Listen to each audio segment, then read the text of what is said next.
नमस्कार साथियों, आज के सेशन में जो अपन डिस्कस करने वाले हैं वो क्वेश्चन आंसर के बारे में डिस्कस करने वाले हैं। आज के जो अपने क्वेश्चन आंसर हैं वो मुख्यतः इम्पोर्टेंट रहने वाले हैं आने वाली कॉलेज लेक्चर, स्कूल व्याख्याता के लिए और जो लैब असिस्टेंट ज्योग्राफी है उसके लिए बहुत ही ज्यादा इम्पोर्टेंट रहने वाले हैं। क्योंकि आज के जो जितने भी क्वेश्चन अपन ने उठाए हैं वो कक्षा 12 के मानव भूगोल से उठाए हैं। तो चलिए, आप हमारे सेशन से जुड़ने के लिए सीकर क्लासेस यूट्यूब चैनल को सब्सक्राइब कर सकते हैं या फिर आप हमारा ऐप भी डाउनलोड कर सकते हैं, सीकर क्लासेस के नाम से ही है। नेक्स्ट अपन बात करते हैं क्वेश्चन आंसर के बारे में। तो आज का अपना जो पहला क्वेश्चन है वो है मानव भूगोल।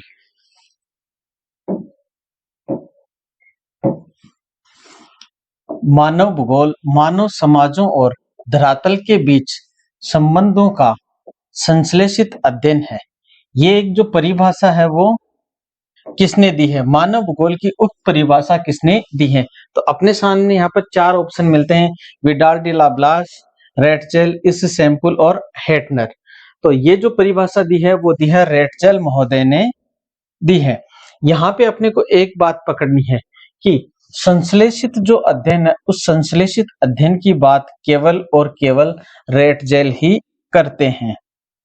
तो जितनी भी जो परिभाषाएं हैं उनमें ये जो शब्द है संश्लेषित अध्ययन, इस शब्द को अपने को पकड़ना है। ये जो शब्द है वो केवल और केवल रेटचेल महोदय ही यूज करते हैं। तो यहाँ पर संश्लेषित अध्ययन की बात किसने की है? रेटचेल महोदय ने की है। अपना नेक्स्ट क्वेश्चन है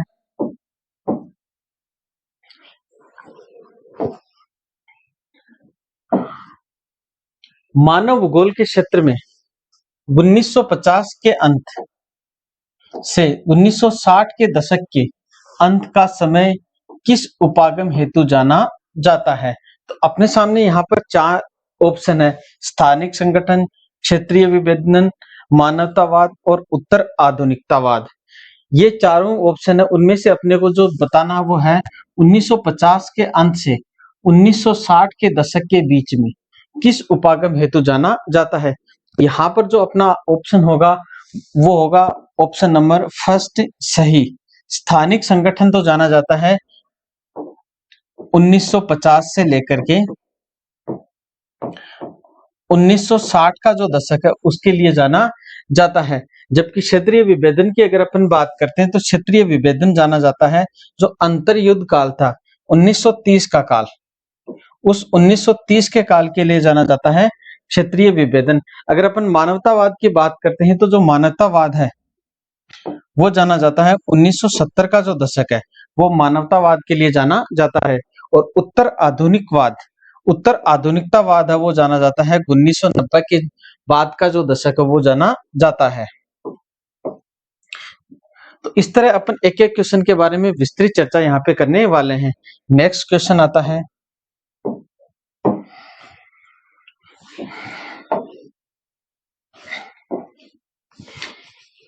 जनसंख्या की प्राकृतिक वृद्धि होती है।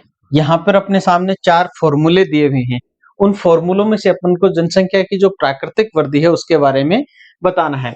ऑप्शन नंबर फर्स्ट है जन्म में से माइनस मृत्यु, जन्म माइनस मृत्यु प्लस आप्रवास, जन्म माइनस मृत्यु माइनस उत्प्रवास, जन्म माइनस मृत्यु प्लस आप्रवास माइनस उत्प्रवास। तो सबसे पहले अपने को देखना है कि पूछा क्या गया है। तो प्राकृतिक वृद्धि दर पूछी गई है। प्राकृतिक वृद्धि दर अगर पूछते हैं कहीं भी तो जन्म में से जो मृत्यु है वो माइनस होने पे अपने सामने जो जनसंख्या बचती है उसे अपन प्राकृतिक वृद्धि दर के नाम से जानते हैं। ठीक है, तो यहाँ पर ऑप्शन नंबर फर्स्ट है वो इसमें सही हो जाएगा, जन्म माइनस मृत्यु। जबकि एक होती है वास्तविक वृद्धि, वास्तविक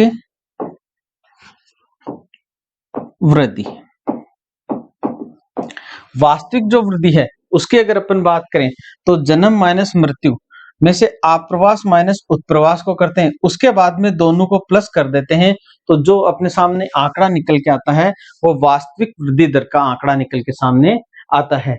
यहाँ पर ये जो क्वेश्चन है उनके आप स्क्रीनशॉट ले सकते हैं, या फिर इन सारे के सारे क्वेश्चंस की जो पीडीएफ है वो आपको हमारे टेलीग्राम चैनल पे मिल जाएगी सीकर क्लासेस के नाम से, या फिर आप हमारा ऐप भी डाउनलोड कर सकते हैं सीकर क्लासेस के नाम से। आपको गूगल प्ले स्टोर पे हमारा ऐप अवेलेबल हो जाएगा।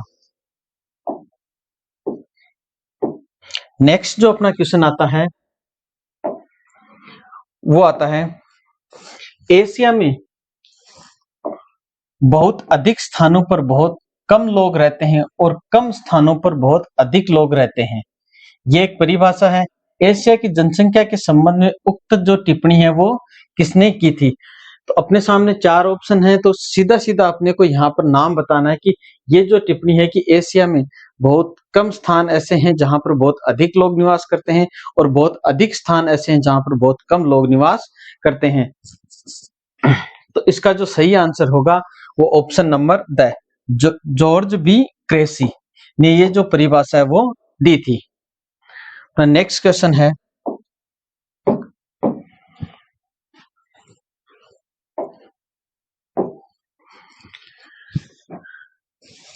अघोषित मृत्यु दर की गणना हेतु जो सूत्र सही है वो यहाँ पर अपने को बताना है।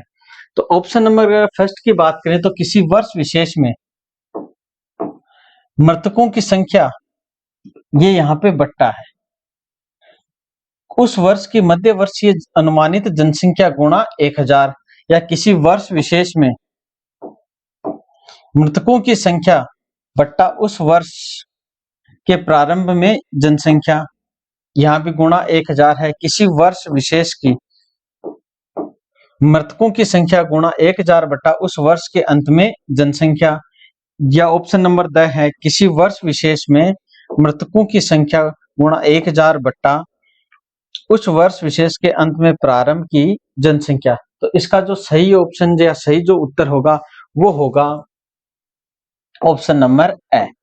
अघोषित जो मृत्यु दर है उसकी गणना करने के लिए जो सूत्र है वो है किसी वर्ष विशेष में मृतकों की संख्या बट्टा उस वर्ष की मध्य वर्षीय अनुमानित जनसंख्या गुणा 1000।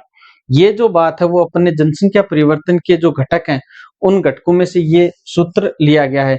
जनसंख्या के जो घटक हैं वो अपने सामने 3 घटक निकल के आते हैं, जन्म, मृत्यु और प्रवास। जन्म, मृत्यु और प्रवास, ये जनसंख्या के 3 घटक माने जाते हैं। अपना नेक्स्ट क्वेश्चन है क्वेश्चन नंबर 6।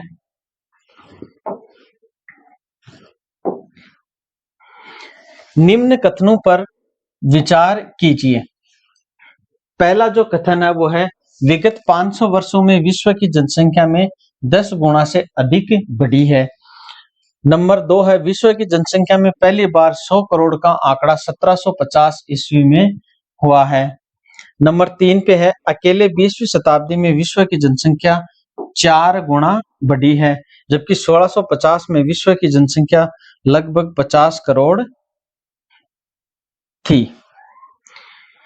इनमें से सत्य कथन अपने को बताना है, यानी कि यहाँ पर जो 4 कथन दिए गए हैं इनमें से सत्य कथन कौन कौन से हैं वो अपने को बताना है। तो इसका जो सही आंसर है वो है कि विगत 500 वर्षों में विश्व की जनसंख्या 10 गुना से अधिक बढ़ी है, ये बात भी सही है।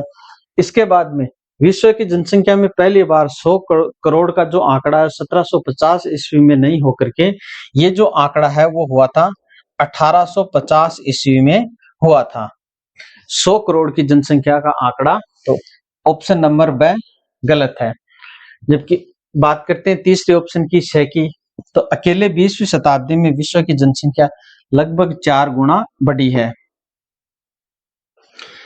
तो ये जो ऑप्शन है वो भी सही है। बात करते हैं ऑप्शन नंबर द की 1650 में विश्व की जनसंख्या लगभग 50 करोड़ थी, तो ये बात भी एकदम से सही है। तो ऑप्शन नंबर यहाँ पर आ जाएगा 3, 1, 3 और 4। तो ऑप्शन नंबर 3 यहाँ पर सही है। नेक्स्ट क्वेश्चन की अगर अपन बात करें,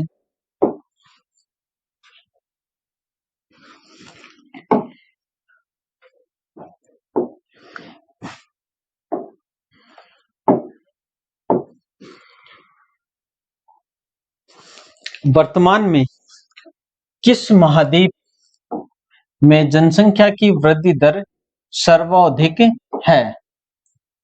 ऑप्शन नंबर फर्स्ट है एशिया, सेकंड अफ्रीका, थर्ड है उत्तरी अमेरिका, फोर्थ है दक्षिणी अमेरिका। तो जो अपना क्वेश्चन नंबर 7 है उसके अंदर सही जो ऑप्शन होगा वो होगा ऑप्शन नंबर ब। अफ्रीका जो महाद्वीप है उसकी वृद्धि दर सबसे ज्यादा है वर्तमान समय में। इसकी वृद्धि दर की अगर अपन बात करें तो लगभग 2.6% है। अपना नेक्स्ट क्वेश्चन है,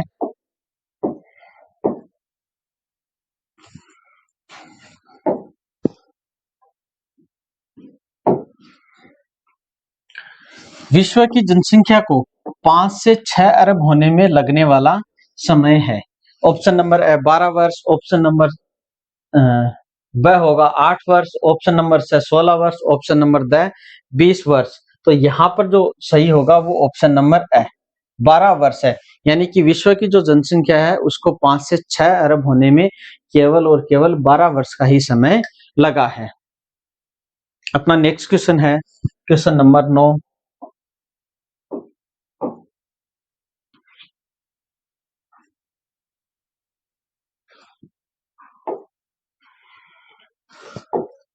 निम्न में से कौन सा देश जननांकीय संक्रमण की द्वितीय अवस्था में है? ऑप्शन नंबर है ए यूएसए, ऑप्शन नंबर ब है कनाडा, ऑप्शन नंबर स है जापान और ऑप्शन नंबर है द पेरू।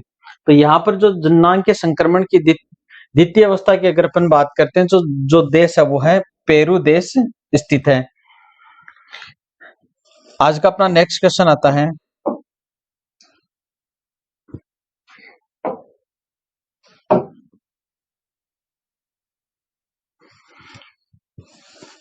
न्यूनतम जनसंख्या वृद्धि दर वाला महाद्वीप कौन सा है? तो यहाँ पर अपन सामने 4 ऑप्शन है। ऑप्शन नंबर फर्स्ट दक्षिणी अमेरिका, ऑप्शन नंबर ब यूरोप, ऑप्शन नंबर से ऑस्ट्रेलिया, ऑप्शन नंबर द उत्तरी अमेरिका। तो यहाँ पर जो न्यूनतम जनसंख्या वृद्धि दर वाला महाद्वीप है वो अगर अपन देखें तो ऑप्शन नंबर ब सही है, यूरोप। यूरोप की जो जनसंख्या वृद्धि दर है वो 2004-5 के आसपास अपने को आंकड़े मिलते हैं तो उसमें अपने को 0.0% यहाँ की जनसंख्या वृद्धि दर है। यानी कि यहाँ पर जनसंख्या की वृद्धि बिल्कुल नहीं हुई है। अपना नेक्स्ट क्वेश्चन आता है क्वेश्चन नंबर 13।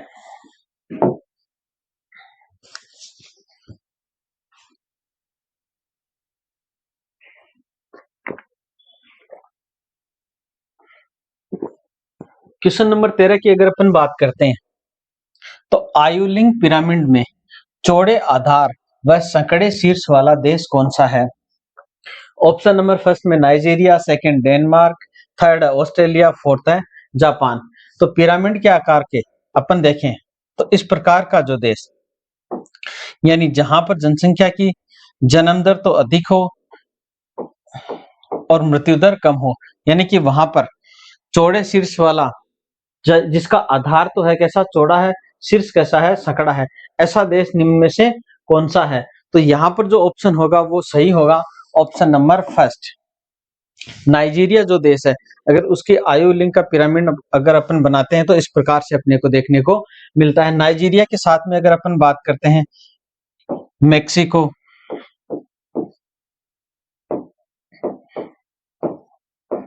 बांग्लादेश,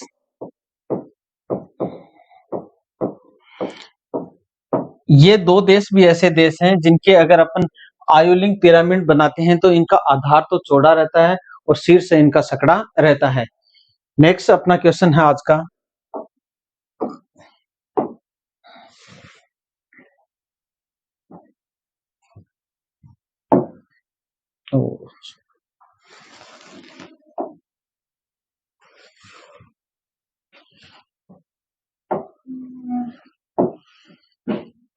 विश्व में सर्वाधिक लिंगानुपात वाला देश है? ऑप्शन नंबर है ऑस्ट्रेलिया, लाटविया, बुरुंडी और द लाइबेरिया। तो यहाँ पर जो उत्तर होगा वो होगा विश्व में सर्वाधिक लिंगानुपात वाला जो देश है वो है लाटविया देश है। लाटविया जो देश है, इस लाटविया देश के अंतर्गत प्रति 1000 पुरुषों पर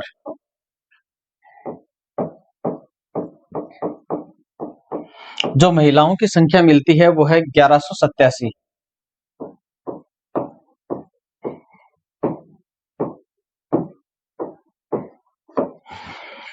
लाटविया देश में प्रति 1000 पुरुषों पर 1187 महिलाओं की संख्या मिलती है। तो विश्व में सर्वाधिक लिंगानुपात वाला देश है लाटविया।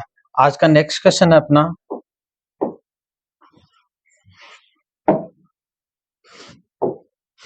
मानव विकास की अवधारणा का प्रतिपादन किया था। तो यहाँ पर जो अपना ऑप्शन होगा वो ऑप्शन नंबर स, महबूब उल हक ने मानव विकास की अवधारणा का प्रतिपादन किया था। अपना नेक्स्ट क्वेश्चन है आज का, क्वेश्चन नंबर 16, निम्न में से मानव विकास का प्रमुख स्तंभ नहीं है। मानव जो विकास है उसका प्रमुख स्तंभ कौन सा नहीं है? तो ऑप्शन नंबर फर्स्ट है निर्धनता, सेकंड है समता, थर्ड है सशक्तिकरण, फोर्थ है सतत पोषणीयता। तो यहाँ पर अपन देखते हैं कि मानव विकास है, इसके 4 प्रमुख स्तंभ माने गए हैं, जिसके अंतर्गत पहला आता है उत्पादकता,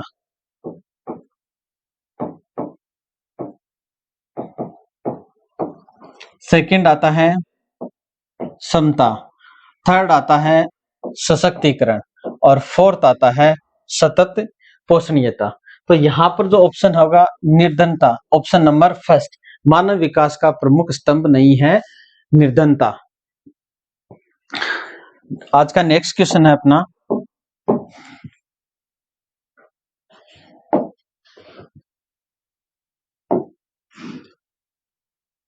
निम्न में से कौन सा मानव विकास का माप नहीं है? तो यहाँ पर अपने सामने 4 ऑप्शन दिए हुए हैं।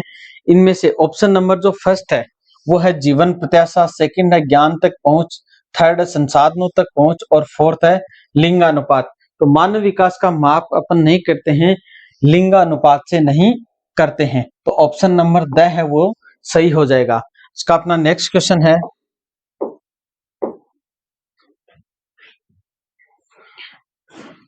निम्न में से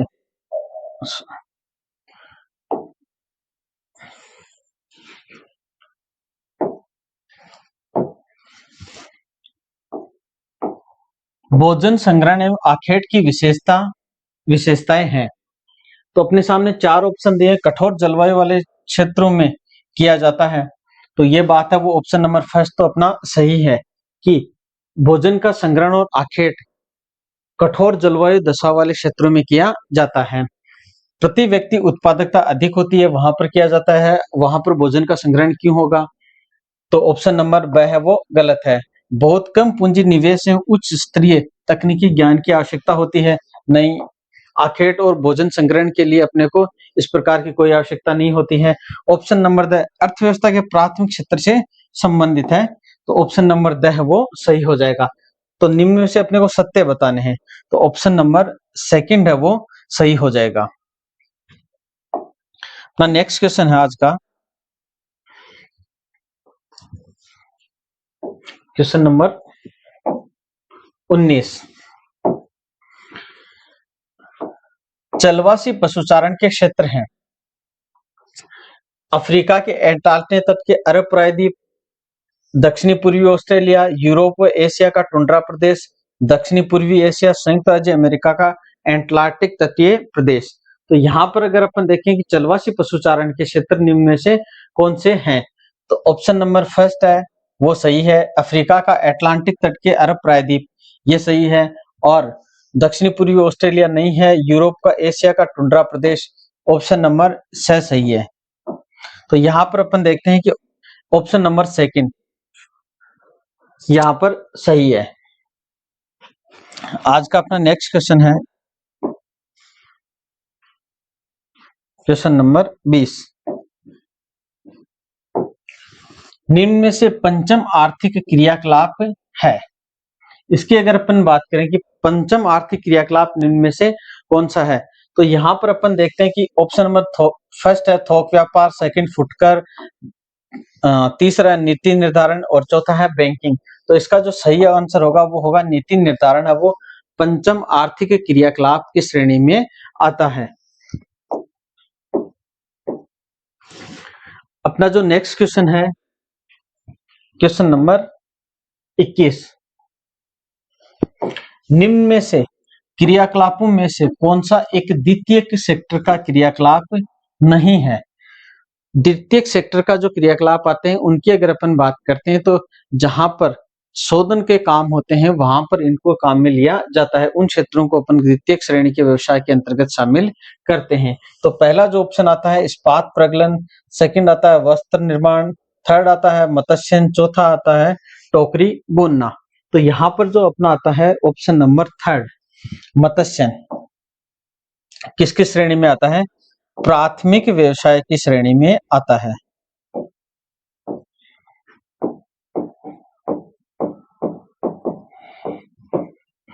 नेक्स्ट क्वेश्चन है आज का,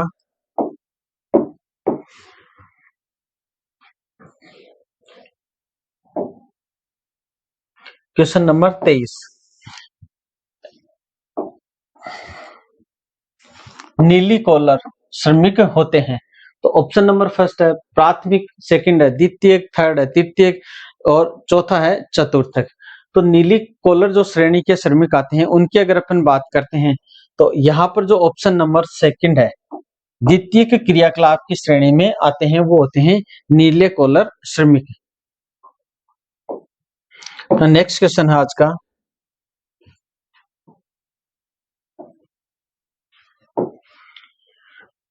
विश्व का सघनतम रेल तंत्र पाया जाता है।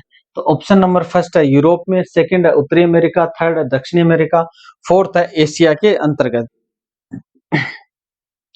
तो विश्व का सघनतम रेल तंत्र कहां पर पाया जाता है? यूरोप महाद्वीप में मिलता है। ये आज अपन ने क्वेश्चन करवाई, ये जो आने वाली जो सभी एग्जाम्स हैं, जैसे अपनी जो कॉलेज लेक्चर है, स्कूल लेक्चर है या फिर प्रयोगशाला सहायक है ज्योग्राफी में, उसके लिए बहुत ही ज्यादा इंपॉर्टेंट होने वाले हैं। Thank you.